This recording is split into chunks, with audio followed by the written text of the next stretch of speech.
मित्रों, पार्टी की ओर से एक औपचारिक प्रेस कॉन्फ्रेंस 3 बजे उमा भारती जी लेंगी। एक महत्वपूर्ण गंगा के विषय पर आज पार्टी का डेलीगेशन गया था प्रधानमंत्री से मिलने के लिए।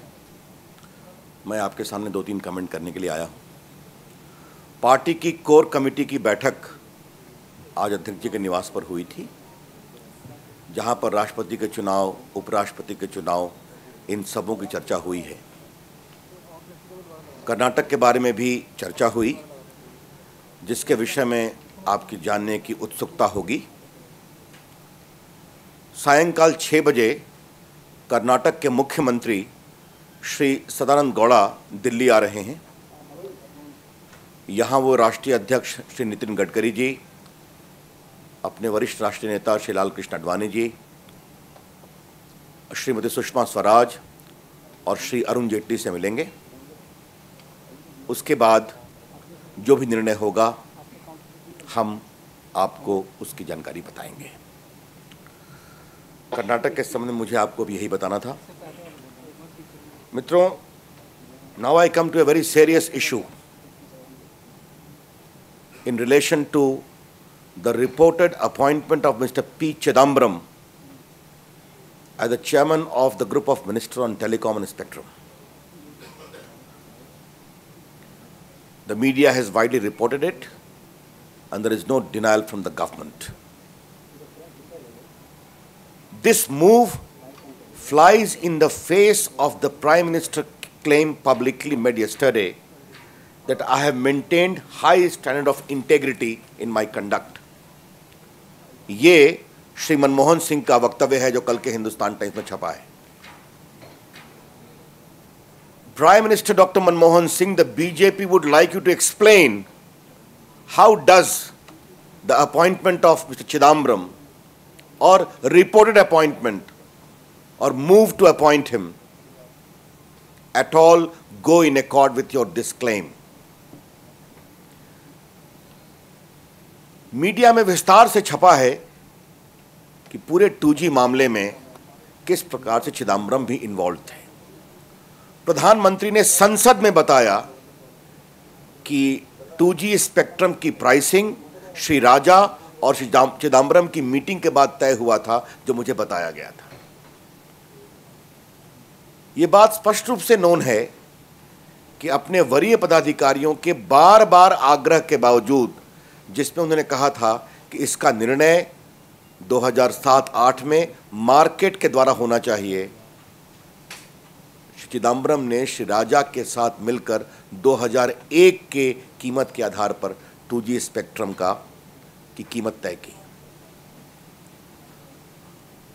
आज उनके खिलाफ सुप्रीम कोर्ट में निर्णय लंबित है। The judgment in the Supreme Court is pending as regards his involvement in the whole 2G scam.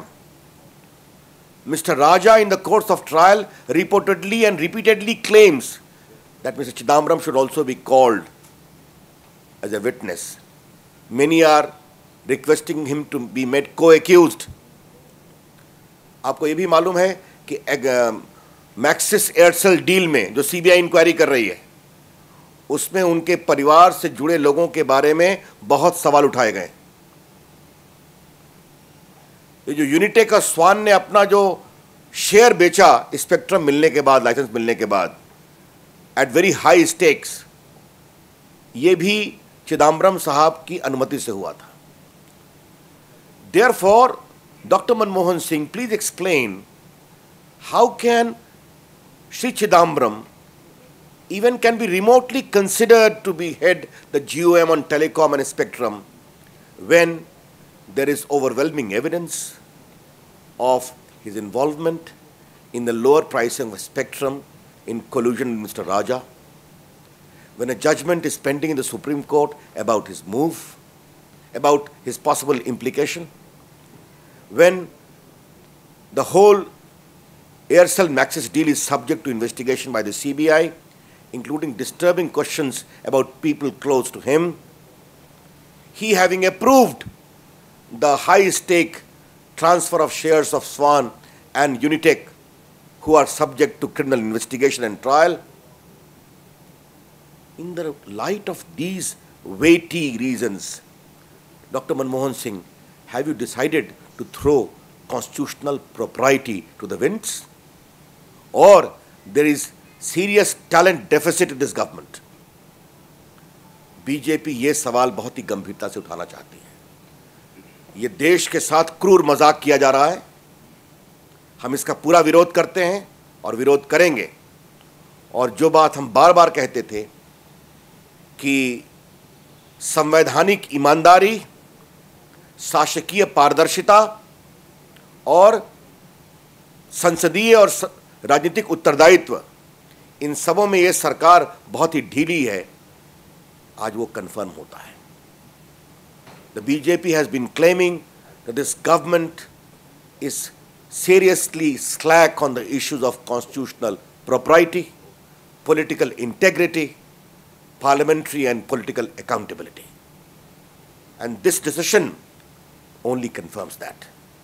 हम इसकी बहुत ही भर्त्सना करते हैं, बड़े ही खुले शब्दों में। मित्रों, जो अभी तक खबर मिली है, उत्तर प्रदेश के नगर निगम के चुनाव में बीजेपी की 8 जगह पर बढ़त है। अभी ये खबर है, हमने सोचा आपको बता दें। हाँ, एक विषय मुझे और कहना है। मायावती जी का जो सुप्रीम कोर्ट का फैसला आया है, उसको मायावती जी के ईमानदारी के बारे में कोई कैरेक्टर सर्टिफिकेट के रूप में नहीं देखना चाहिए। ताज कॉरिडोर के घोटाले के मामले में मामला लंबित है। उत्तर प्रदेश के राज्यपाल ने बिल्कुल अवैधानिक तरीके से सैंक्शन नहीं दिया, जबकि कानून के अनुसार उसकी आवश्यकता नहीं थी, जो सुप्रीम कोर्ट ने कहा है भ्रष्टाचार के मामलों में। मामला भी इलाहाबाद हाईकोर्ट में लंबित है। और हमारा आरोप है कि यूपीए के लिए राजनीतिक समर्थन जुटाने के लिए जानबूझकर सीबीआई ने मामले की ठीक से पैरवी नहीं की है। मुझे लगता है कि सीबीआई अगर ईमानदार है तो इस पूरे मामले के रिव्यू के बारे में विचार करना चाहिए।